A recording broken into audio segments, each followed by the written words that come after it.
오늘의 주요 뉴스입니다. 5대 대형 병원에서는 처음으로 삼성 서울병원의 간호사 4명이 코로나19 확진 판정을 받았습니다.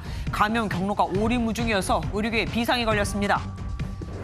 이태원 클럽을 다녀온 뒤 무직이라 속였던 인천 학원 강사로부터 옮은 확진자가 25명으로 늘었습니다. 이 강사의 제자들은 물론 탑승했던 택시기사와 그 손자까지 감염되면서 이태원발 최대 전파자가 되고 있습니다. 미국 바이오기업 모더나가 코로나19 백신 후보 물질에 대한 일상 임상시험 결과 참가자 45명 전원에게 항체가 생겼다고 밝혔습니다. 코로나 종식에 대한 기대감으로 전 세계 증시는 일제히 상승했습니다.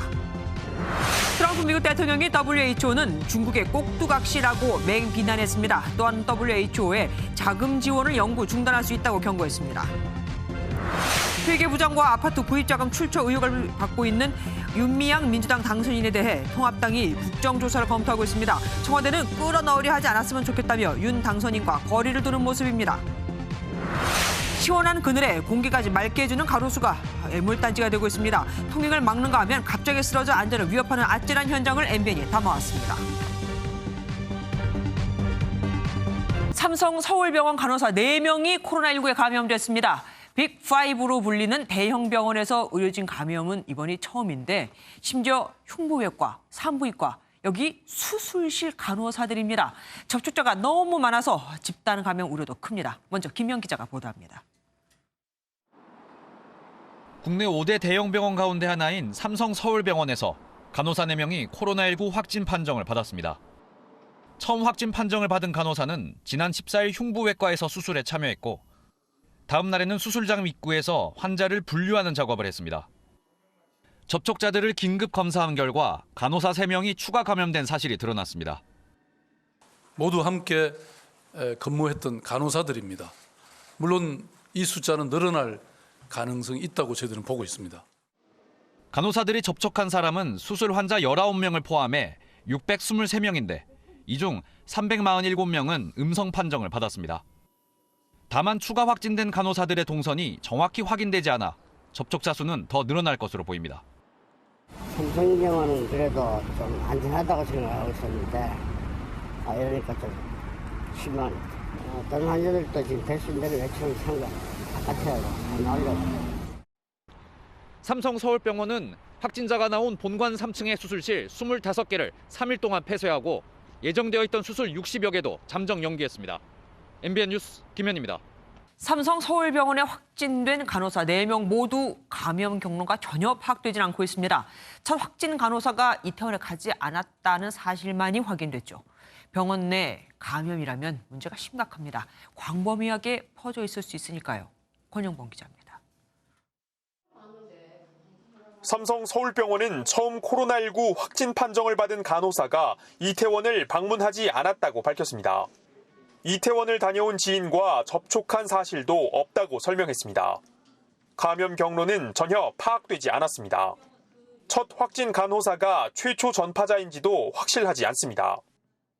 서울시 역학조사관과 합동으로 추가 확진자 3명에 대한 정밀 역학조사를 실시해 최초의 감염원을 밝혀내기로 했습니다.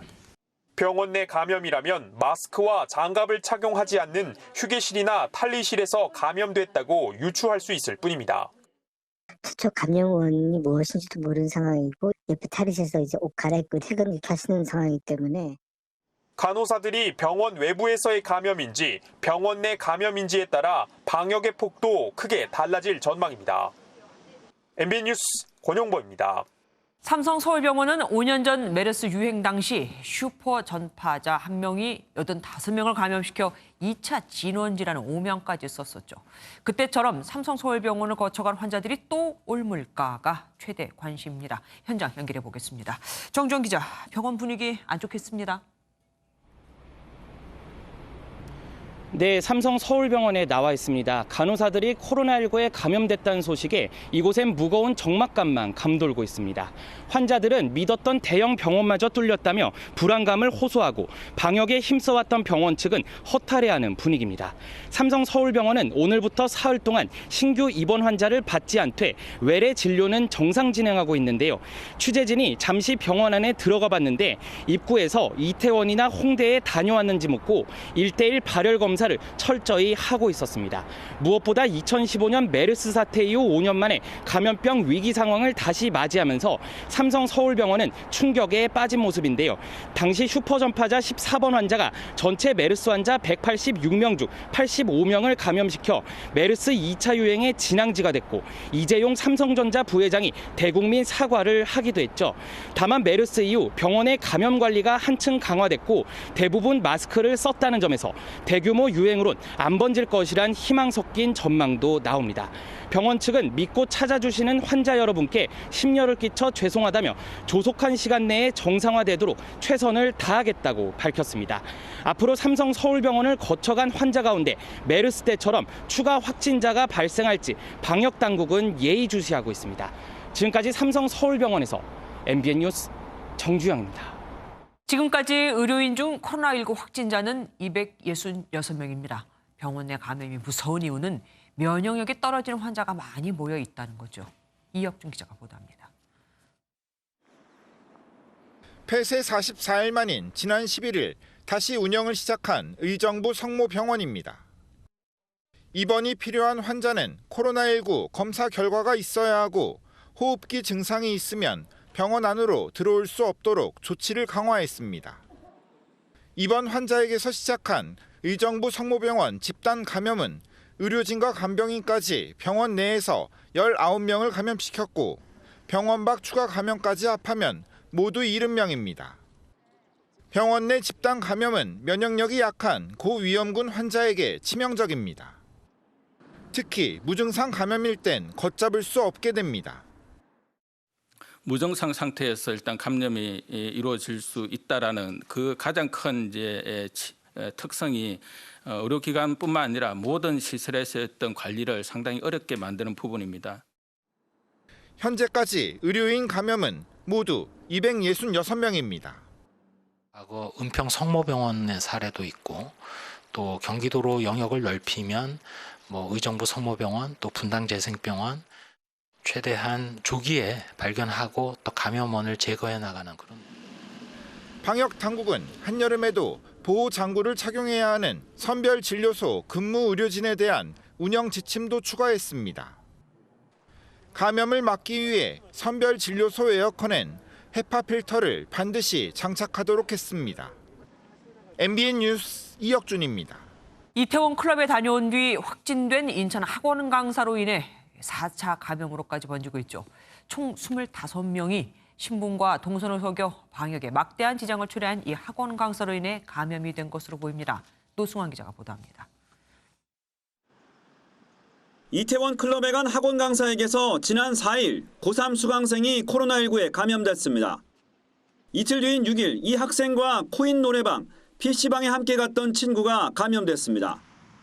그런데 같은 날 이들이 갔던 노래방에 간 고2 학생 등 3명이, PC방에선 고교생 1명이 추가로 확진 판정을 받았습니다. 고2 학생의 어머니는 4차 감염으로 추정됩니다. 최근 학원 강사에게서 감염된 택시기사에게선 손자와 중국인 부부 승객이 추가로 감염됐습니다. 이 셋을 포함하면 인천 학원 강사에게서 시작된 코로나19 감염자는 총 25명입니다. 확진자가 급격히 늘자 인천시는 하루에도 몇 번씩 해당 택시를 탔던 승객을 수소문하고 있지만 접촉자를 찾는 데 애를 먹고 있습니다. MBN 뉴스 노승환입니다.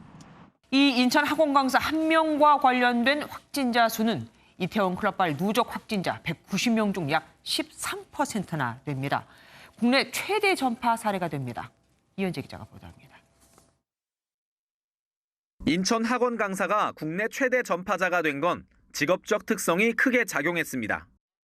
근무지인 보습학원의 경우 좁은 공간에서 학생들을 상대로 강의하다 보니 자연스럽게 비말이 튀었고, 쌍둥이 남매를 상대로 한 과외 시간 동안엔 학원보다 더 가까운 거리에서 접촉할 수밖에 없습니다. 접촉자들이 외부 활동이 많은 청소년이었다는 점도 한몫 거들었습니다. 청소년들이 많이 이용하는 코인 노래방, PC방에서 3차, 4차 감염이 줄줄이 발생했습니다. 이제는 클럽 방문자보다 접촉자의 숫자가 더 많습니다. 이 학원 강사와 관련된 확진자 25명은 국내 최대 전파 사례입니다. 이태원 클럽발인 서울 강남구 건축회사 집단 감염이 그 뒤를 잇지만 확진자가 8명이라 규모 차이가 큽니다. 코로나19 사태 발생 이후 최대 전파자로 알려진 건 신천지 31번 환자지만 정확한 전파 규모가 확인되지는 않았습니다. MBN 뉴스 이현재입니다. 용인의 한 병원에서도 방사선사가 코로나19에 감염됐습니다. 입원 환자와 의료진 등 200여 명의 이동이 금지됐습니다. 박호근 기자가 보도합니다. 경기 용인시에 있는 강남병원에서 의료인 1명이 코로나19 확진 판정을 받았습니다. 엑스레이 검사 등을 하는 방사선사로 20대 남성입니다. 감염 경로는 아직 파악되지 않았습니다. 용인시 보건당국은 강남병원을 방역 소독한 뒤 병원 전체를 폐쇄했습니다.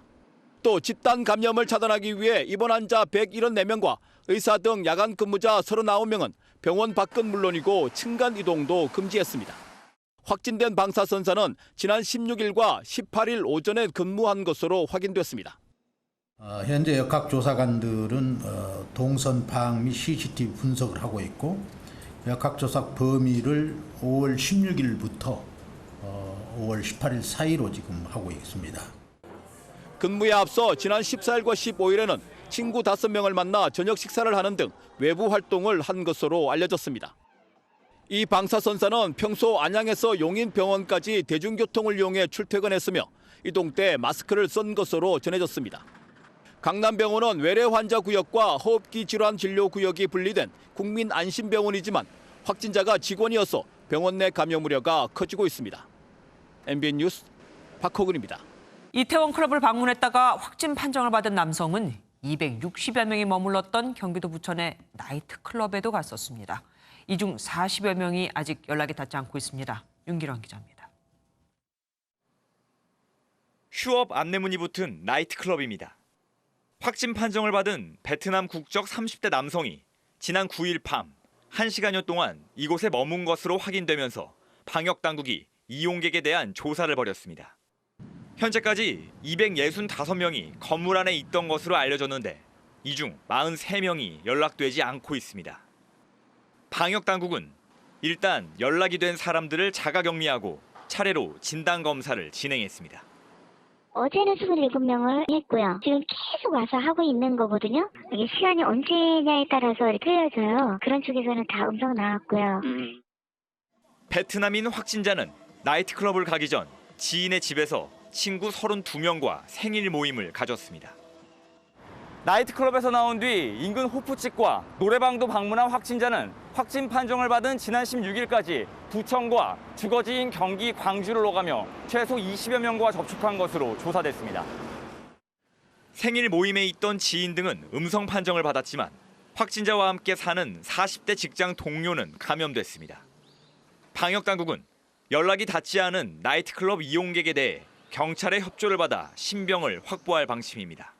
MBN 뉴스 윤기란입니다. 교육부가 아닌 노동부 관할이라 미리 등교를 시작한 서울의 한 직업전문학교에서 확진자가 발생해 바로 폐쇄됐습니다. 내일부터는 고3 학생을 시작으로 일반 학교도 등교 수업을 시작하죠. 윤지원 기자입니다. 코로나19로 등교가 미뤄진 지 80일 만에 고등학교 3학년 학생들의 등교가 시작됩니다. 교육부는 등교 수업을 앞두고 비상상황실을 운영하고 비상근무 체계로 전환하는 등 바짝 긴장하고 있습니다. 또 학교 내에서 의심 증상자가 생길 경우 감염병 전담 구급대가 즉시 출동하도록 한다는 방침입니다. 가을에 대유행까지 언급되는 상황에서 45만 명 고3 학생들의 상급학교 진학, 사회 직업 진출의 길을 무한정 유보시킬 수는 없습니다. 이런 가운데 서울 영등포구의 한 직업 전문학교에서 확진자가 나와 임시 폐쇄됐습니다. 해당 학교는 미성년자가 아닌 일반인들을 대상으로 지난달 20일부터 등교 수업을 했는데 19살 A군이 서울 도봉구 소재 노래방을 갔다 확진 판정을 받은 겁니다. A군은 지난 16일부터 미열 증상을 보여 자가격리에 들어갔습니다. 하지만 같은 반 학생 34명이 밀접 접촉자로 분류돼 추가 감염 우려가 큰 상황입니다. 열몇 개 반으로 지금 운영을 하고 있습니다. 온라인 수업을 한 2주 실시하고 난 다음에 좀 오프라인 수업으로 돌려가지고 수업을 진행했죠. 방역 당국은 재학생 600명과 교직원 25명 등에 대해 코로나19 검사를 진행하고 학교 내외부에 대한 방역 작업을 벌이고 있습니다. MBN 뉴스 윤지원입니다. 가뭄의 단비 같은 소식이죠. 미국 바이오 기업 모더나가 코로나19 백신 후보 물질에 대한 일상 임상시험 결과 시험 참가자 45명 전원에게 항체가 생겼다고 밝혔습니다. 백신이 곧 나올 수 있을까요? 신재우 기자가 보도합니다. 이번 임상시험은 45명의 참가자를 15명씩 3그룹으로 나눠 진행했습니다. 각 그룹엔 25, 100, 250 마이크로그램씩 서로 다른 용량의 백신 물질을 28일 간격을 두고 2차례 투여했습니다. 2주가 지나자 25 마이크로그램을 투여한 그룹에선 코로나19 완치자와 비슷한 수준의 항체가 형성됐고 100 마이크로그램을 투여한 그룹에선 완치자를 뛰어넘는 수준의 항체가 만들어졌습니다. 참가자 중 최소 8명에게선 바이러스를 무력화하는 중화항체도 관찰됐습니다. So this is really a very first important step in the journey towards having a vaccine available for the people who need it. 모더나는 곧장 다음 달 600명을 대상으로 하는 임상 2상에 들어갑니다. 특히 젊고 건강한 성인만을 대상으로 한 이번 임상시험과는 달리 2차에선 코로나에 취약한 55세 이상 연령층을 절반 정도 포함시킬 것으로 알려졌습니다. 트럼프 대통령을 비롯한 미국 주요 언론들도 이번 임상시험 결과가 고무적이라며 기대감을 드러냈습니다. MBN 뉴스 신재우입니다. 우리나라도 코로나19 백신과 치료제 개발에 박차를 가하고 있습니다. 특히 일부 바이오 업체들은 치료제를 개발해도 국민 건강을 위해 노마진으로 나아가 아예 무상으로 공급을 하겠다고 선언을 했습니다. 이상주 기자입니다. 국내에서 식약처 승인을 받아 코로나19 환자에게 약물을 투여한 회사는 6곳입니다. 코로나19 치료제와 백신 후보 물질을 보유한 기업도 각각 43곳과 8곳에 이릅니다. 현재 속도가 가장 빠른 건 혈장 치료제입니다. 오는 7월 사람에 대한 임상을 시작해 하반기 상용화를 목표로 하고 있습니다. 백신 개발은 아직 초기 단계입니다. 방역본부는 최소 2개 회사나 연구기관이 개발을 진행하는 걸로 파악하고 있다고 전했습니다. 보통 백신 개발에 최소 5년이 걸리지만 코로나19 상황에서 최대한 단축해 2년 내 개발하겠다는 목표입니다. 비록 일상이긴 합니다만 그래도 일단 45건 중에서 특히 그중에 8건에서는 소위 중화항체가 형성에 성공했다는. 특히 국내 바이오 업체들이 치료제나 백신을 개발해도 이윤을 남기지 않겠다고 잇따라 선언해 주목받고 있습니다. 정부가 예산을 지원하는 만큼 국민보건 안정화에 힘쓰겠다는 설명입니다. 가격은 상업적 목적보다는 우선 보편적으로 사용을 해서 이 질환을 전 세계에서 조기 퇴치하는 목적으로. 혈장 치료제 비용만 해도 한 명에 1,000만 원이 넘게 들지만 한 기업은 노마진을 넘어 아예 무상으로 공급하겠다고 선언하기도 했습니다. MBN 뉴스 이상주입니다.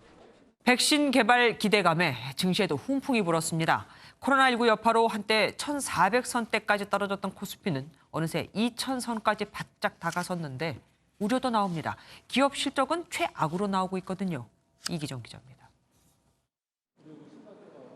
미국 바이오 기업 모더나의 백신 후보 물질이 긍정적인 성과를 냈다는 소식에 코스피는 43포인트, 2.25% 오른 1980으로 장을 마쳤고 코스닥도 0.8% 상승했습니다. 앞서 장을 마친 미국 다우지수는 3.85% 올랐고 유럽 주요 증시도 4에서 5% 급등했습니다. 각국이 경제활동을 재개하는 가운데 백신 개발에 속도가 붙었다는 기대감이 반영됐습니다. 하지만 증시 반등 속도가 너무 빠르다는 우려도 나옵니다. 미국 다우지수는 지난 3월 기록한 저점에서 32% 올랐고 코스피는 36%, 코스닥은 무려 63% 상승했습니다. 코스피는 연초 고점의 90% 수준에 육박했고 코스닥은 이미 연초 수준을 넘어섰습니다. 백신 개발의 상용화까지는 아직 상당한 시간이 남았기 때문에 하반기 코로나19의 재유행 가능성이. 기업 실적도 문제입니다. 1분기 코스피에 상장된 기업들의 순이익은 지난해 같은 기간에 반토막이 났고 그나마 삼성전자를 빼면 순이익 감소율이 60%가 넘습니다. 2분기 기업 실적이 최악일 것이다라는 예상을 감안을 하면 현재 주가 상승은 사실 실물 경제와의 괴리가 상당히 커 보인다라는. 코로나19의 발원지를 두고 미중 갈등이 재점화할 수 있다는 점도 우리 경제의 불확실성을 키우고 있습니다. MBN 뉴스 이기종입니다. 아파트 경매자금 논란에 휩싸인 윤미향 더불어시민당 당선인이 주택을 보유한 상태에서 2차례나 집을 구매했던 것으로 확인됐습니다. 이 과정에서 모두 다 대출 없이 집을 샀는데 야당은 이 돈이 어디서 났는지 윤 당선인이 밝혀야 한다고 주장했습니다. 혹 정연에 들어온 기부금이 아닐까 의심하는 거죠. 최형규 기자입니다. 1995년 1월 수원의 한 빌라를 샀던 윤미향 더불어민주당 당선인은 4년 뒤인 1999년 10월 수원의 A아파트를 구입했습니다.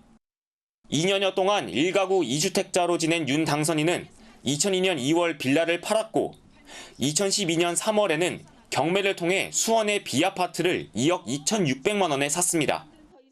이후 9개월을 다시 1가구 2주택자로 살던 윤 당선인은 2013년 1월 A아파트를 1억 8,950만 원에 팔았습니다. 윤 당선인은 이렇게 주택을 가진 채로 다른 주택을 2번 샀는데 이 과정에서 대출은 한 번도 받지 않은 것으로 나타났습니다. 야당은 자금 출처를 밝혀야 한다고 거듭 촉구했습니다. 매번 대출이나 기존 주택의 매각 없이 본인의 현금으로 샀다는 것인데 당선인에 대한 국민적 의혹이 깊은 만큼 자금 출처를 명확히 밝혀야 할 것입니다. 윤 당선인은 앞서 제기된 경매를 통한 아파트 구매 의혹에 대해서는 적금 등 통장 3개를 해지하고 가족에게 빌린 돈으로 샀다고 해명한 바 있습니다. 하지만 새로 제기된 부동산 매매 과정에 대해서는 아직 입장을 밝히지 않았습니다. MBN 뉴스 최영규입니다. 야권에선 국정조사도 검토하고 있습니다. 더불어민주당의 고심이 깊어지고 있는데 청와대는 끌어넣으려 하지 않았으면 좋겠다며 윤 당선인과 거리를 두는 모습입니다. 우정환 기자입니다. 미래통합당이 이른바 윤미향 국정조사 추진을 검토하고 있습니다. 정의기억연대의 회계부정 의혹과 경기 안성시 일본군 위안부 피해자 쉼터 거래 관련 의혹, 윤미향 더불어민주당 당선인의 아파트 구매자금 출처 의혹까지 불거지면서 국회가 나서야 한다는 겁니다. 너무나 국민적인 분노가 대단한 사건이고 좀 계속해서 까도 의혹이 여러 가지로 계속 많이 나오고 있잖아요. 국정조사는 국회 제적의원 4분의 1이 동의하면 발의할 수 있고 제적의원 과반이 찬성하면 진행할 수 있습니다. 통합당 의석이 과반에 못 미치는 만큼 민주당 동의 없는 국정조사는 현실적으로 불가능한 상황이지만 국정조사 카드를 통해 여당 압박에 나선 걸로 보입니다. 미래한국당은 윤미향 진상규명 TF를 출범하기로 했습니다. 이 아름다운 동행이 현재 진행되는 논란으로 빛을 잃어서는 절대 안 됩니다. 민주당의 고심도 깊어지고 있지만 공식 대응에 나서진 않고 있습니다. 다만 이해찬 민주당 대표는 아직 심각하게 검토할 건 아니니 좀 더 상황을 보자고 말한 걸로 전해졌습니다. 청와대는 윤 당선인 논란에 거리를 두고 나섰습니다. 청와대 관계자는 입장을 밝히는 게 적절하지 않다며 자꾸 끌어넣으려 하지 않았으면 한다고 밝혔습니다. MBN 뉴스 우종환입니다. 윤미향 더불어시민당 당선인에 대한 고발, 진정을 다 합하면 모두 10건이 넘습니다. 그만큼 의혹의 눈길이 많은 거죠. 검찰은 윤 당선인과 정의기억연대를 둘러싼 의혹을 직접 수사할 방침입니다. 그만큼 엄중하게 보고 있는 겁니다. 손기준 기자입니다. 윤미향 더불어시민당 당선인과 정의기억연대를 둘러싼 의혹은 크게 2가지입니다. 다른 용도로 기부금을 사용하고 회계장부를 부실하게 처리했다는 의혹, 그리고 안성 쉼터를 시세보다 높은 가격에 사들였다가 헐값에 매각했다는 논란입니다. 이러한 의혹들과 관련해 지난 11일부터 시민단체들이 검찰에 고발 또는 진정한 횟수가 10건이 넘습니다. 피해 보상과 명예회복을 위해서 쓰여졌는지에 대해서 국민들이 굉장히 의구심을 가지고 있다고 생각합니다. 이건 명명백백히 밝혀야 되고. 윤 당선인과 정의연에 대한 의혹이 잇따르자 검찰도 직접 수사하는 방향으로 방침을 정했습니다. 애초 경찰에 사건을 넘겨 수사를 지휘하는 방향도 고려됐지만 사안을 엄중하게 본 것으로 풀이됩니다. 검찰 안팎에서는 윤 당선인 측의 자금 흐름을 살펴보기 위해 계좌 추적 등 강제 수사가 속도를 낼 것이란 관측이 나옵니다. 현재 서울중앙지검과 서울 서부지검에 사건이 배당됐는데 주된 의혹인 회계부정 의혹은 서울 서부지검이 맡고 있습니다. 따라서 서울중앙지검에 접수된 사건 중 일부는 이미 서울 서부지검에 이송된 것으로 알려졌습니다. 검찰은 관련 내용 검토와 고발인 조사를 마치는 대로 조만간 윤 당선인과 관련자들을 소환할 예정입니다. MB 뉴스 송기준입니다. 세계 최대의 아동 음란물 사이트 웰컴 투 비디오의 운영자 손정우 씨의 미국 송환 여부가 다음 달 16일에 결정됩니다.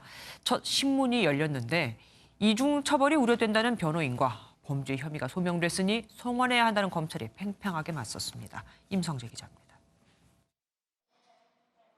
미국 연방대배심에 아동음란물 배포 등 9가지 혐의로 기소된 손정우 씨. 미국으로의 송환 여부를 가리는 법정에선 검찰과 변호인의 공방이 이어졌습니다. 손 씨 측은 이미 처벌받은 아동음란물 혐의 등이 미국에서 다시 처벌될 가능성을 우려했습니다. 하지만 검찰은 한미 범죄인 인도조약에서 범죄인의 추가 처벌을 금지하고 있다면서 그 자체로 보증 효과가 있다고 반박했습니다.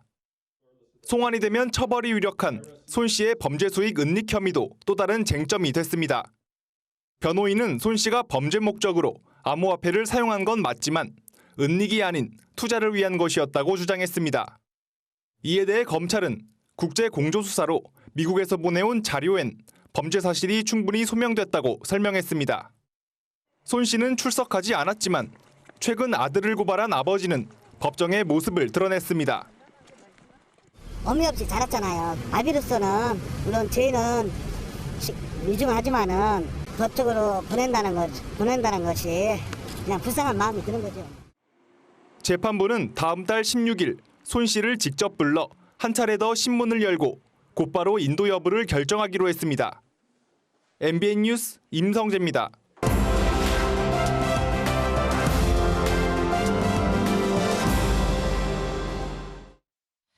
이슈를 더 깊게 들여다보는 픽뉴스 시간입니다. 법조팀 조경진 기자 나와 있습니다. 어서 오십시오. 오늘 첫 키워드가 사면초가입니다. 사면초가 요즘에 이 단어에 딱 맞는 분이 한 명 있죠. 네, 윤미향 당선인이잖아요. 처음엔 회계관리 의혹을 출발했지만 지금은 쉼터 관련 이야기까지 일파만파 의혹이 커지고 있잖아요. 예. 우선 위안부 쉼터, 평화와 치유가 만나는 집을 왜 서울이 아닌 굳이 거리가 먼 안성에 조성했느냐에 두고 윤 당선인 이렇게 해명하고 있습니다. 기부금을 낸 현대중공업에서 받은 10억 원으로는 서울 마포구에 집을 살 수가 없어서 안성주택을 산 거다. 사회복지 공동모금회에서는 경기 지역도 괜찮다고 했다. 두 곳 모두 마음에 들어했다. 이렇게 말입니다. 하지만 정작 기부금을 냈던 거 지금 말씀하신 현대중공업 측에서는 입장이 좀 달라요?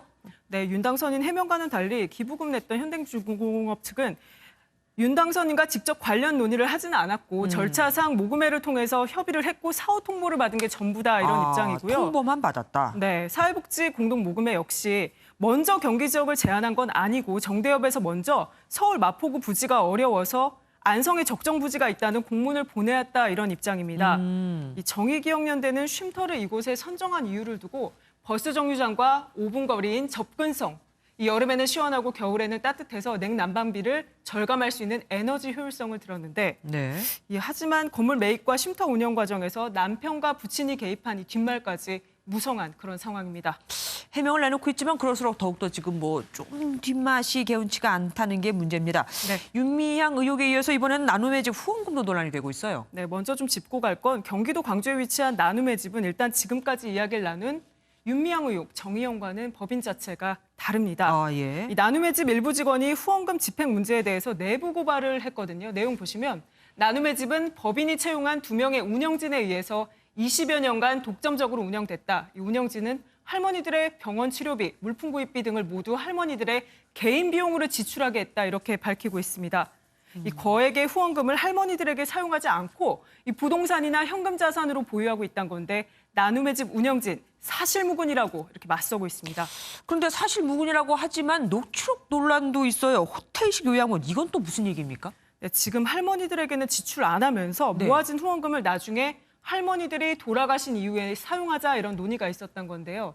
할머니들이 돌아가시면 후원금이 어떻게 될지 모르니 후원금을 많이 받고 잘 모아서 100여 명이 수용할 수 있는 요양원을 짓자.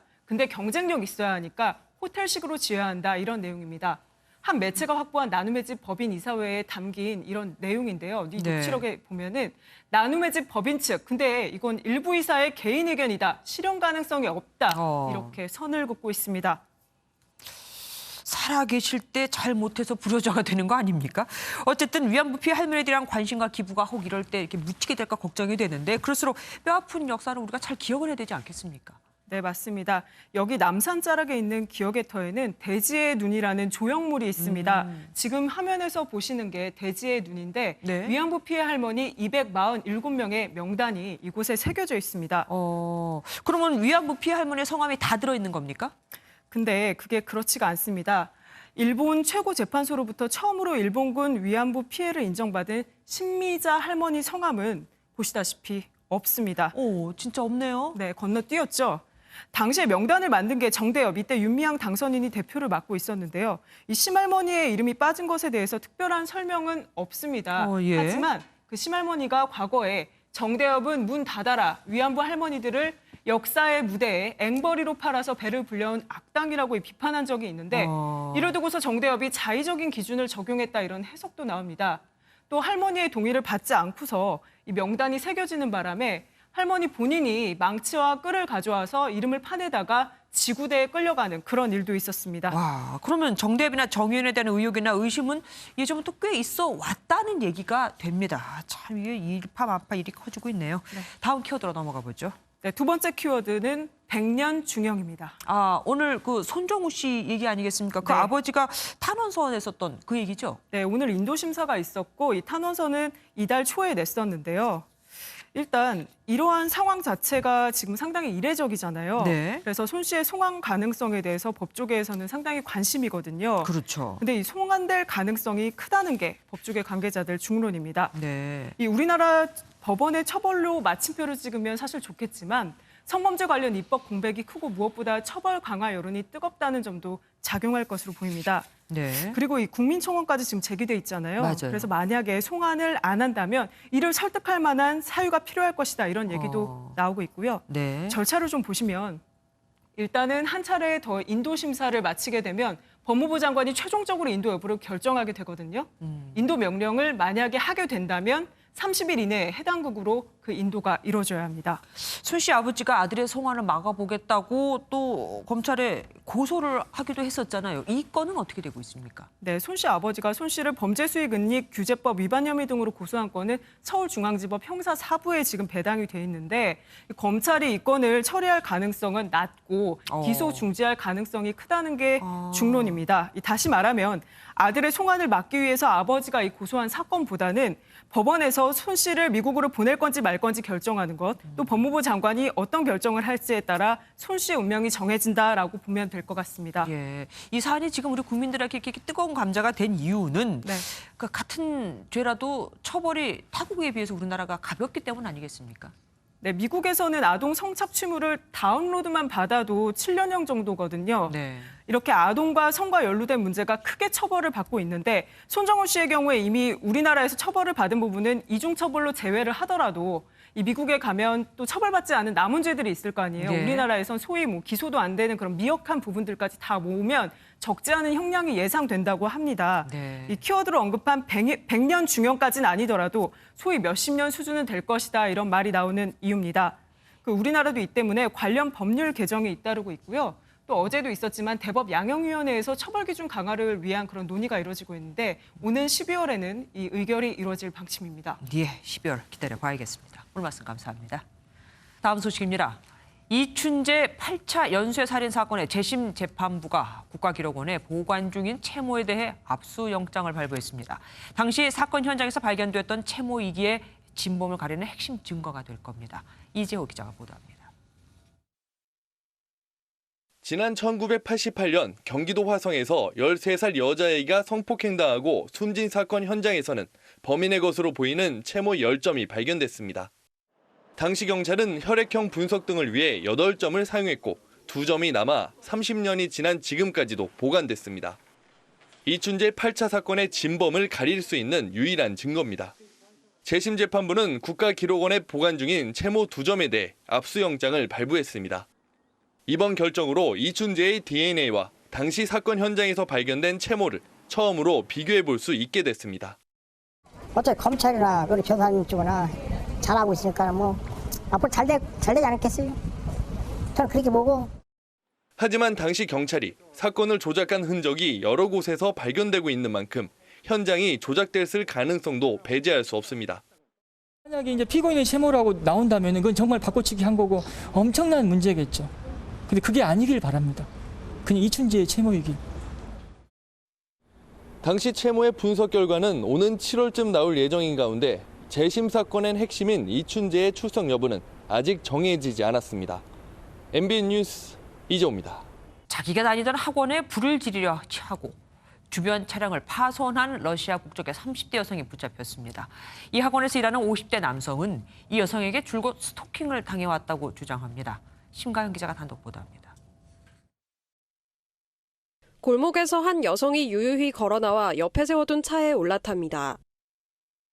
뒤편에 주차된 차량을 연속해서 3번 들이받더니 말리려는 주위 사람들의 아랑곳하지 않고 그대로 출발합니다.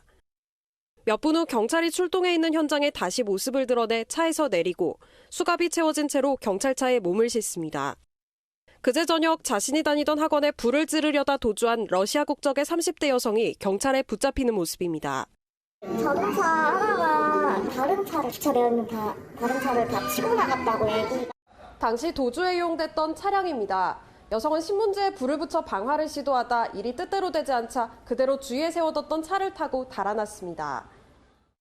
해당 학원에 근무하는 50대 남성은 이 여성에게 여러 번 거절 의사를 밝혔는데도 줄곧 스토킹에 시달려왔다고 주장하는 것으로 알려졌습니다. 하지만 해당 여성은 이런 주장을 부인하고 있는데 범행 당시 술을 마신 상태는 아니었던 것으로 전해졌습니다. 경찰은 현주 건조물 방화와 특수재물 손괴 혐의로 이 여성에게 구속영장을 신청했습니다. MBN 뉴스 심가현입니다. 충남 서산에 있는 대산 석유화학단지 내 LG화학 촉매센터 포장실에서 폭발과 함께 불이 나 직원 1명이 숨지고 2명이 심한 화상을 입었습니다. 김영현 기자가 보도합니다. LG화학 공장 내 건물 앞에 소방대원들과 환경부 직원들이 모여 있습니다. 건물 입구 바닥에는 곳곳이 시커멓게 그을렸습니다. 오늘 오후 2시 20분쯤 충남 서산시 대산 석유화학단지 내 LG화학 촉매센터 포장실에서 폭발과 함께 불이 났습니다. 폭발 사고로 인해 공장 내 해당 시설은 가동이 멈춘 상태입니다. 이 사고로 직원 1명이 숨지고 2명이 심한 화상을 입어 병원에서 치료를 받고 있습니다. 불은 소방당국이 진화에 나선 지 1시간여 만에 꺼졌습니다. 폭발은 촉매 생산 공정 중 촉매제를 이송하는 과정에서 지나친 압력에 의해 발생한 걸로 추정됩니다. 3분이 있었어요. 그냥 원인 말 그대로 작업 종료 철수하는 시점에 파우더가 분출한 거거든요. LG화학은 지난 7일 새벽 인도 공장에서 가스 누출 사고를 일으켜 인근 주민 12명이 사망하기도 했습니다. 경찰과 소방당국은 정확한 화재 원인을 조사하고 있습니다. MBN 뉴스 김영현입니다. 군에서 대형 인명피해로 이어질 수 있는 아찔한 사고가 발생했습니다. 4.2인치 박격포 사격 훈련 도중 이 포탄이 표적지에서 1km나 빗나간 건데 이 포탄의 살상 반경은 40m, 반경이 40m나 됩니다. 한성원 기자가 보도합니다. 지난 14일 경기도 양주에 있는 노야산 훈련장에서 박격포 사격 훈련 도중 포탄이 빗나가는 오발 사고가 발생했습니다. 사격 지점에서 표적지까지의 거리는 2.2km, 최대 사거리 5.5km인 4.2인치 박격포의 포탄 한 발이 표적지를 지나 1km가량 더 날아가 야산에 떨어졌습니다. 포탄이 떨어진 야산은 산림청 소유로 피해는 없었지만 500m 내에 민가가 있어 자칫 대형 인명피해로 이어질 수 있는 상황이었습니다. 일종의 안전사고인데요. 그 지켜야 되는 절차와 매뉴얼에 좀 소홀함이 있었던 것 같습니다. 군은 포탄을 앞으로 밀어내는 화약인 장약이 과다 주입돼 사거리가 늘어난 것으로 보고 있습니다. 육군 관계자는 사격을 준비하던 간부가 고폭탄에 주입돼 있던 장약을 일부 빼야 했는데 그렇지 않은 것 같다고 설명했습니다. 4.2인치 박격포의 살상 반경은 40m에 달해 실제 사격 훈련 때는 수차례 안전 점검을 거쳐야 하지만 제대로 이뤄지지 않은 겁니다. 지난 13일 경기도 김포의 해병대에서도 부사관이 기관총을 손질하던 중 한 발이 실수로 발사되는 사고가 있었습니다. 육군은 또 회식 자리에서 여군 부하를 강제 추행한 혐의로 영관급 장교를 보직 해임하는 한편 코로나19로 음주 회식이 금지된 기간에 회식이 이뤄진 경위를 파악하고 있습니다. MBN 뉴스 한성원입니다. 다가오는 여름철, 시원한 그늘을 주는 가로수는 소중한 우리의 피난처죠. 그런데 좁은 길에 심어놔 가로수가 지나가는 길을 막고 최근에는 갑자기 가로수가 쓰러지는 경우도 있습니다. 관리가 안 되고 있는 겁니다. 강세영 기자가 취재했습니다. 서울의 한 인도입니다. 보행자들이 가로수를 피해 지나가고 경계석을 따라 위태롭게 걸어갑니다. 이곳은 인도를 따라 가로수가 쭉 이어져 있는데 가로수와 난간 사이가 한 사람이 겨우 지나갈 정도로 좁습니다. 인도폭을 재보니 80cm 정도로 현행법상 확보해야 하는 기준에 한참 모자랍니다. 이제 마주 오시는 분 같은 경우에는 비켜줘야 되는 경우가 많이 있어서 좀 불편하고요. 근데 우산을 혼자 쓰고 가도 가로수 때문에 좀 불편한 경우가 많은데 휠체어를 탄 장애인은 더 난처합니다. 휠체어 폭은 60cm가 넘는데 도로에 여유 공간이 부족해 아슬아슬하게 지나가고 혹시나 화단에 바퀴가 빠질까 불안하기만 합니다. 좁으면 다시 돌아가서 차도로 가야지 돼요. 저는 내성마비라 가끔 운전을 못할 때가 있거든요. 차가 와서 접촉이나 되지 않을까. 식은땀을 흘릴 때가. 관리 부실로 가로수가 갑자기 쓰러지는 것도 문제입니다. 지난해 서울에서 갑자기 양버즘 나무가 부러져 오토바이를 덮치며 운전자가 다쳤습니다. 양버즘 나무 등 대형 수목은 공사하다 뿌리가 잘린 뒤 균이 침투해 밑동이 썩기도 하는데 도로에 시한폭탄이 되고 있습니다. 대규모기 자랄 수 없는 그런 그 공간에다가 나무를 심어놨습니다. 지상에서도 충돌이 일어나지만 지하에서도 계속 충돌이 일어나면서 뿌리가 잘려 나가게 되는 거예요. 크기가 작은 소규목을 식재하는 이 전략으로 시민과 가로수가 공존할 수 있도록 관리 대책을 개선해야 한다는 지적입니다. MBN 뉴스 강세현입니다. 발명의 날을 맞아 MBN이 산업의 미래 경쟁력과 직결되는 발명 특허 데이터를 전수 분석해 봤습니다. 그런데 정부가 주력 산업이라고 꼽은 12개 중 절반 이상에서 특허 건수가 줄어들었습니다.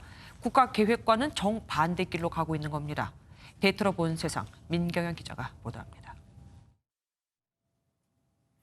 정부가 발표한 올해 대한민국 12대 주력 산업입니다. 반도체, 자동차, 철강, 섬유 등 익히 예상 가능한 분야인데요.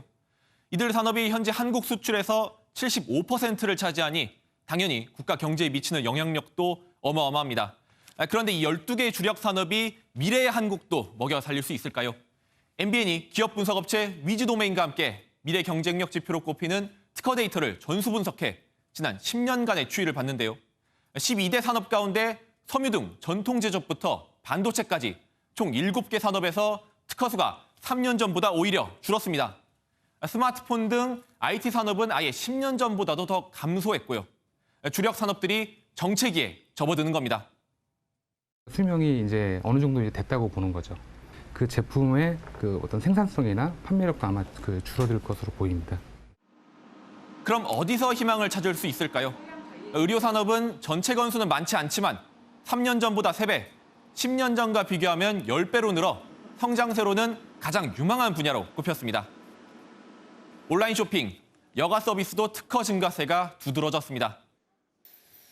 전문가들은 경제 성장 동력이 전통적인 제조업에서 3차 산업으로 옮겨가고 있는 게 통계로도 뚜렷이 확인되고 있다며 정부 정책 기조도 전면적으로 바뀔 필요가 있다고 지적합니다. 지금까지 데이터로 본 세상이었습니다. 온라인 금융거래 등에 반드시 필요하지만 너무 불편해 디지털 적폐라고도 불렸던 공인인증서가 21년 만에 사라질 것으로 보입니다. 그러면 앞으로 이 금융거래는 어떻게 해야 할까요? 민간 업체들이 이미 지문 인식, 간편 인증 등 여러 방법을 앞다퉈 내놓고 있습니다. 길기범 기자입니다. 은행이나 공공기관 서비스를 받기 위해 필요한 공인인증서. 한번 설치하려면 최소 3-4개의 보안 프로그램이 필요하고 유효기간도 1년에 불과해 분노인증서라고 불릴 정도로 불편함이 컸습니다. 관공서마다 각자 다른 프로그램을 사용하고 있어서 이용해야 하는 서비스마다 새로 설치를 해야 되기 때문에 그런 게 좀. 이런 공인인증서가 도입 21년 만에 사라질 것으로 보입니다. 내일 국회 본회의에 오를 예정인 전자서명법 개정안의 핵심은 공인인증서와 사설인증서의 차별을 없앤다는 것으로 공인인증서의 독점적 지위가 사라지게 됩니다. 이에 따라 불편한 공인인증서가 자연스럽게 도태되고 쉽고 빠른 대체 인증 수단이 빠르게 자리 잡을 것으로 보입니다. 모바일 메신저로 인증 절차를 쉽게 하거나 통신사를 통해 6자리 비밀번호나 지문 등으로 바로 인증이 가능하도록 하는 방식 등입니다. 번거로운 패스워드를 알 필요도 없고요. 개인정보는 개인 소유의 스마트폰에 안전한 보안 칩에 저장해 놓고 법 개정안이 통과돼도 현재 공인인증서로 아무런 문제 없이 계속 온라인 금융 거래를 할 수 있고 앞으로 자동 갱신 등도 가능해질 전망입니다. MBN 뉴스 길기범입니다. 유독 우리나라 맥주는 별로 맛이 없다는 분들 있죠. 늦어도 내년쯤이면 개성 넘치는 수제 맥주, 지역 맥주들이 병과 캔에 담겨 다양하게 출시될 것으로 보입니다. 정부가 술과 관련된 규제들을 웬만하면 다 풀기로 했거든요. 송한진 기자가 보도합니다. 수도권의 한 맥주 공장. 과천시의 한 협동조합이 지역 맥주 브랜드를 개발해 생산하는 시설입니다. 독특한 맛으로 젊은 층의 눈길을 끌면서 생맥주 외에 병과 캔으로도 생산을 확대할지 고민 중입니다. 네, 저희가 수년간 연구 개발해 맛 좋은 수제 맥주를 만들었습니다. 하지만 각종 규제로 경영에 어려움이 많았는데 소비자들이 보다 편하고 저렴하게 구입할 수 있는 환경이 됐으면 좋겠습니다. 앞으로는 제조 면허만 있으면 술을 다른 회사 공장에서도 위탁 생산할 수 있도록 주류 관련 법이 개정됩니다. 예를 들어 생맥주 생산 시설만 갖춘 수제 맥주 업체도 다른 공장에 위탁해 만든 병맥주나 캔맥주를 출시 판매할 수도 있는 겁니다. 정부는 정책의 목표를 바꾸기로 했습니다. 단순히 세금을 더 걷는 수준을 넘어 술산업의 경쟁력을 키우겠다는 겁니다. 이렇게 되면 개성 있는 입맛의 수제 맥주를 다양한 형태로 맛볼 수 있게 될 전망입니다. 또 법이 개정되면 택배로도 술을 사고 팔기 쉬워집니다. 서울과 수도권의 소비자들도 전국의 특산 전통주는 물론 지역 맥주까지 택배로 주문해 마실 수 있습니다. 이 밖에 맥주의 질소가스 주입도 허용해 기네스 같은 거품 넘치는 다양한 종류의 국산 맥주도 등장할 것으로 기대됩니다. MBN 뉴스 송한진입니다. 1,000만 원을 빌려주고 2달 만에 이자만 390만 원을 받고 코로나19로 더 힘든 요즘 연 200% 이상의 고리대금업을 하거나 사행성 게임장 운영하며 서민 주머니를 털어간 이들이 적발됐습니다. 국세청은 고강도 세무조사에 착수했습니다. 이병주 기자입니다. 성인 게임장을 운영하던 사업주의 비밀 사무실에서 현금 다발이 쏟아져 나옵니다. 매출 신고 누락으로 10억대 세금을 내지 않은 이 업주는 고가의 아파트를 사들이는 등 호화 생활을 해왔습니다. 국세청은 이처럼 서민 생활을 침해하고 탈세를 저지른 109명에 대한 세무조사에 착수했습니다. 특히 이번에 적발된 한 불법 대부업자는 영업이 어려워진 분식점주에게 1,000만 원을 빌려주고 2달 만에 이자 390만 원을 받아내는 등 최대 연 234%의 고리를 챙겨왔습니다. 법정 이자 상한의 10배에 달하는 수준입니다. 계약서에 빚을 안 갚으면 사업장을 강제로 양도한다는 특약까지 설정해 한 음식점을 빼앗아 놓고 심지어 세금마저 탈루했습니다. 실제 코로나19로 영세 자영업자들의 어려움이 커지는 가운데 불법 사금융 상담 신고도 전년 대비 57% 급증한 것으로 나타났습니다. 국세청은 또 높은 임대료로 임차인에게 부담을 주고 세금을 누락하며 착한 임대인 운동에 찬물을 끼얹은 건물주들도 조사 중입니다. 일회성으로 그치지 않고 지속적으로 세무조사를 실시하여 탈루된 불법 불로소득을 철저히 환수하겠습니다. 국세청은 검찰 공조로 고강도 조사를 벌이는 한편 코로나19로 피해를 입은 납세자에 대해서는 세무조사 유예 등 지원을 약속했습니다. MBN 뉴스 이병주입니다. 트럼프 미국 대통령이 세계보건기구에 자금 지원을 영구히 중단하고 탈퇴도 할 수 있다고 최후 통첩을 보냈습니다. 미 보건복지부 장관은 한 회원국이 투명하지 못해서 전 세계에 엄청난 희생을 가져왔다며 중국을 콕 집어 맹비난했습니다. 김희경 기자가 보도합니다. 트럼프 미국 대통령이 기자회견에서 중국과 WHO에 대한 불만을 노골적으로 드러냈습니다. And again, the United States pays them $450 million a year. China pays them $38 million a year. And they're a puppet of China. 총회 기조연설마저 거부한 트럼프 대통령은 이후 트위터에서 더욱 강력한 메시지를 내놓았습니다. 30일 안에 WHO가 실질적인 개선을 약속하지 않으면 자금 지원을 영구히 중단하고 탈퇴도 고려하겠다며 사무총장에게 보낸 서한을 전격 공개한 겁니다. 총회에서 미국 대표를 연설한 에이자 미 보건복지부 장관도 중국과 WHO를 비판했습니다. At least one member state made a mockery of their transparency obligations, with tremendous cost for the entire world. We saw that WHO failed at its core mission of information sharing and transparency when member states do not act in good faith. 폼페이오 미 국무장관도 성명을 통해 거브로야수스 사무총장이 중국의 압력 때문에 대만을 초청하지 않기로 했다며 비난하고 티베트 불교 서열 2위인 판첸 라마의 행방을 공개할 것을 중국에 요구했습니다. 시진핑 중국 국가주석은 중국이 코로나19 사태에 투명하게 대처했다면서 국제 원조에 나서겠다고 밝혔습니다. 中国将在2年内提供20亿美元国际援助。 시 주석은 또 미국을 중심으로 한 독립적인 코로나19 조사 요구에는 WHO 주도로 조사가 이루어져야 한다고 맞섰습니다. MBN 뉴스 김희경입니다. 멘탈 데믹이라는 신조어까지 등장했습니다. 주부고 학생이고 코로나19로 우울증이 너무 심해진 건데 국민의 절반이 그렇다고 합니다. 전민석 기자가 보도합니다. 가정주부 A씨는 코로나19가 확산하면서 한숨 돌릴 여유조차 잃어버리게 됐습니다. 그 수영 다닌 친구들하고 밥도 먹고 그랬는데 그런 게 하나 없어 이제. 또 다른 주부는 전염병이 퍼지자 온갖 걱정이 늘었습니다. 혹시 아이들하고 외출을 나갔을 때도 주변에 있는 사람을 저도 모르게 경계를 하고 의심을 하잖아요. 내가 왜 이렇게 변했지?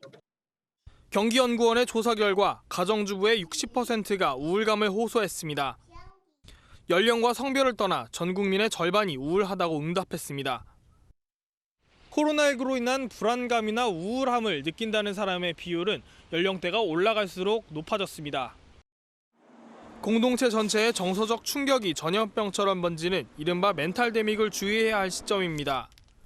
외환 위기라든지 아니면 경제 위기가 있을 때마다 종료가 되더라도 그 이후에 후속적으로 자살률이 높아지는 현상들이 있었어요. 그거를 미리 우리가 그러니까 정부에서 대비를 해야 된다. 전국의 지자체가 심리 방역에 팔을 걷어붙였지만 연령이나 계층별로 상담의 다변화가 필요하다는 지적이 나옵니다. MBN 뉴스 전민석입니다. 코로나 사태가 4개월째 계속되면서 환자는 물론 의료진들도 지칠 대로 지친 상태죠. 코로나 영웅들을 위로하고 응원하기 위한 특별한 음악회가 병원에서 열렸습니다. 조희로 기자입니다. 코로나19와의 사투로 지친 병원에 아름다운 비올라 선율이 흐릅니다. 넉 달째 고군분투하는 의료진을 위해 세계적인 비올리스트 용재온일이 위로의 공연을 펼쳤습니다. 의료진과 환자는 물론 아이와 어르신들도 특별한 병원 콘서트에 발걸음을 멈춥니다. We go to the hospital to get better when we're sick. Is that music also can heal the heart? 30명 넘는 코로나 확진 환자들이 거쳐간 이곳 병원에서의 지난 4개월. 환자는 물론 의료진들에게도 매일매일이 힘든 싸움이었습니다. 그럴 때마다 서로 위로하고 응원하며 버텨낼 수 있었습니다. 저희가 이제 100일 넘게 지금 계속 확진 환자를 보고 있는데요. 우리 간호사들한테 앞으로 더 힘내라고 하는 응원으로 의료진 등 현장을 찾지 못한 사람들을 위해 유튜브로도 생중계된 이번 공연.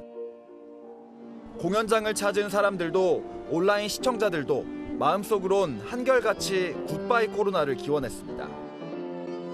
MBN 뉴스 조희로입니다. 정부는 코로나19 사태로 전화 상담과 처방을 허용한 뒤 효과가 있다고 보고 원격 진료 도입을 검토 중이지만 의사협회는 반대하고 있죠. 중간에 끼인 의사들은 죽을 맛입니다. 강대혁 기자입니다. 코로나19 감염 확산을 막기 위해 도입한 병원 전화 상담과 처방이 26만 건을 넘어섰습니다. 지난 2월 24일부터 시작한 지 2달 보름 만입니다. 기저질환자, 그리고 노인들의 어떤 의료 접근성이 코로나19의 위기 속에서도 보장이 되었다고 판단합니다. 정부는 그동안 의사협회의 반대로 무산됐던 원격 진료를 재검토하기 시작했습니다. 의협은 회원들에게 전화 상담부터 전면 중단하라고 권고했습니다. 그다음에 총리께서도 원격 의료의 필요에 대해서 전화 진료와 연결지어서 지금 이제 많이 말씀하시는 것 같아요. 근데 그런 부분이 이제 저희가 보기에는 상당히 잘못됐다고 보는 거고요. 의사들 사이에서도 찬반이 엇갈립니다. 정확한 진단과 치료가 필요한데 비대면 진료만으로는 불가능할 거라고 생각을 하고 저는 찬성하는 편입니다.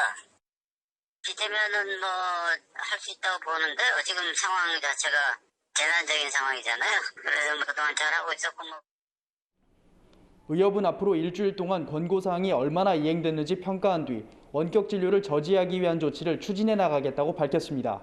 MBN 뉴스 강대엽입니다. 텔레그램 대화방 불법 성착취 사건 이후 성범죄 처벌을 강화하기 위해 마련된 일명 N번방 방지법이 오늘부터 시행됩니다. 이에 따라 불법 성적 촬영물을 소지하거나 시청만 해도 3년 이하 징역 또는 3천만 원 이하 벌금으로 처벌받을 수 있습니다. 스포츠 뉴스입니다. 코로나19로 한국과 대만에서만 열린 프로야구는 지금 NC 천하입니다. 10승 1패로 압도적인 1위에 미국 생중계까지 타면서 월드클래스 팀이 됐습니다. 김동환 기자입니다. NC는 지난주 6경기 모두 이겼습니다. 개막 후 11경기에서 딱 한 번 졌습니다. 승률 9할 9리의 압도적 1위. 타자들은 가장 많은 홈런을 치고 투수들은 가장 적은 실점을 할 정도로 투타 균형이 좋습니다. 선배 후배 할 거 없이 가족 같은 분위기 속에서 지금 시즌을 치르고 있고 지금 경기를 하면서 지고 있어도 좀 질 것 같지 않은 느낌? 그런 느낌이 확실히 많이 드는 것 같고 NC는 성적뿐 아니라 글로벌 인기까지 얻었습니다. 코로나19로 메이저리그가 열리지 못하는 미국의 KBO 리그가 생중계되면서 NC 경기가 6번으로 최다 방송돼 많은 팬을 확보했습니다. 특히 약칭이 NC인 노스캐롤라이나 주민의 마음을 얻었고 마스코트 인기 투표 1위를 차지했습니다. 미국에서도 저희 팀을 또 저희 선수들을 많이 응원해 주시고 알아봐 주신다는 건 되게 새로워요. 새롭고 신기하기도 하고 굉장히 기쁘고 또 영광인 것 같습니다. 미국 ESPN은 매주 발표하는 KBO 파워 랭킹에서 NC를 1위로 올려놨습니다. 집콕 생활 장기화로 게임 수요가 늘면서 모기업 NC소프트의 매출과 주가가 급등한 데 이어 야구단까지 예상치 못한 성적과 인기 대박을 터뜨리며 코로나19발 NC 전성 시대를 활짝 열고 있습니다. MBN 뉴스 김동환입니다. 프로축구 K리그 구단들이 코로나19 시대를 맞아 어쩔 수 없이 착용하는 마스크를 적절하게 활용하고 있습니다. 구단 색상과 로고는 물론 후원사와 슬로건까지 담아 알리고 있는데요.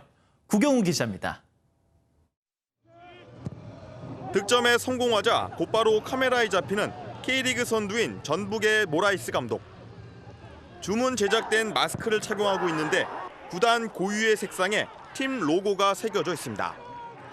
반대쪽엔 모기업 로고도 있습니다. K리그 팀들이 코로나19 대응 지침에 따라 착용하는 마스크를 다각도로 활용하고 있습니다. 울산은 고유의 색상을 줄무늬로 넣어 한층 멋을 더했고 최고가 되자는 올 시즌 슬로건을 담아 선수들의 각오를 다지고 있습니다. 수원은 외부에서 유치한 후원사를 새겨 홍보 극대화를 노렸고 대구는 사회공헌 프로젝트명을 적는 등 공익성을 꾀했습니다. 일부 구단은 마스크 판매에 나섰는데 팬들의 구매가 이어지고 있습니다. 일부 사이즈에 대해서는 매진이 돼서 공장에서 이제 발주 넣어가지고 다시 잘 발매가 되었고 팬들 반응이 매우 좋은 상황입니다. 발상의 전환을 통해 마스크 마케팅이란 새로운 문화를 만드는 K리그 구단들. 공교롭게도 이들의 간절한 소망은 하루빨리 마스크를 벗어 던지는 겁니다. MBN 뉴스 구경호입니다. 오늘 서울은 낮부터 차츰 맑은 하늘을 되찾았습니다.